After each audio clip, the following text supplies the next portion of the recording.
টুরিভার্সের ড্যাশবোর্ডে log in করে menu বাটনে ক্লিক করে আর্নিং ড্যাশবোর্ডে যেতে হবে।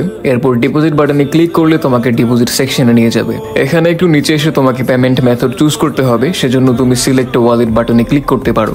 এখানে তুমি বিকাশ, নগদ এবং রকেটের মাধ্যমে ডিপোজিট করতে পারবা। সবগুলোর ডিপোজিট প্রসেস একদমই সেম। তো আমি বিকাশ দিয়ে ডিপোজিট করে দেখাবো, সেজন্য আমাকে অবশ্যই বিকাশ লেখাটির উপরে ক্লিক করতে হবে। দেন তুমি কত এনআর ডিপোজিট করতে যাচ্ছ সেটা তোমাকে লিখতে হবে। আর মনে রাখা ভালো, এনআর হচ্ছে একটি ভার্চুয়াল কয়েন, যেখানে একটা এনআর কয়েনের ভ্যালু হচ্ছে 100 টাকা এন্ড এটা অবশ্যই কনস্ট্যান্ট। আর আমরা এনআর কয়েনকে চাইলে ইউএসডি হিসেবেও চিন্তা করতে পারি, কারণ এখানে শুধুমাত্র প্রাইসের ডিফারেন্স আছে আর কোনো ডিফারেন্স আমরা রাখি নাই। তো এখানে 0.50 এনআর থেকে শুরু করে 100টা অব্দি এনআর কয়েন ডিপোজিট করা যায়। তো তুমি যত এনআর কয়েন ডিপোজিট করতে চাচ্ছ তোমাকে সেটা অবশ্যই লিখতে হবে। তো আমি আপাতত 0.50 এনআর ডিপোজিট করে দেখাচ্ছি, যেটার মূল্য হচ্ছে 50 টাকা। তো এখানে অ্যামাউন্ট ঠিকভাবে লেখা হলে কন্টিনিউ বাটনে ক্লিক করতে হবে। Then it will redirect you to the payment processing section.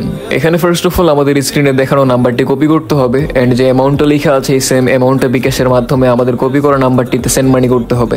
আর মনে রাখা ভালো, স্ক্রিনে দেখানো নাম্বার বা ভুল অ্যামাউন্ট যদি সাবমিট করো তাহলে তোমার ডিপোজিট রিকোয়েস্ট গ্রহণযোগ্য হবে না। সো ডিপোজিট করার সময় একটু ধৈর্য নিয়ে সবকিছু বুঝে শুনে ডিপোজিটটা করবা। তো সেন্ড মানি করলে সেন্ড মানি রিসিপ্ট থেকে ট্রানজেকশন আইডিটা কপি করে ড্যাশবোর্ডে ফিরে আসতে হবে। এরপর তুমি যে নাম্বারটি থেকে টাকাটি পাঠিয়েছো সেই নাম্বারটি অ্যাকাউন্ট নাম্বার বক্সটিতে লিখতে হবে। এর নিচের বক্সে তুমি যে ট্রানজেকশন আইডিটা কপি করেছো সেটা পেস্ট করে ক্রিয়েট বাটনে ক্লিক করলে তোমার ডিপোজিট রিকোয়েস্টটি সাকসেসফুলি সাবমিট হয়ে যাবে এন্ড কিছুক্ষণের মধ্যেই তোমার অ্যাকাউন্টে কয়েনটা যোগ হয়ে যাবে। তো এই ছিল ভিডিও। যারা ওয়েবসাইটের মাধ্যমে ডিপোজিট করতে চাও তারা এভাবে ডিপোজিট করতে পারবা।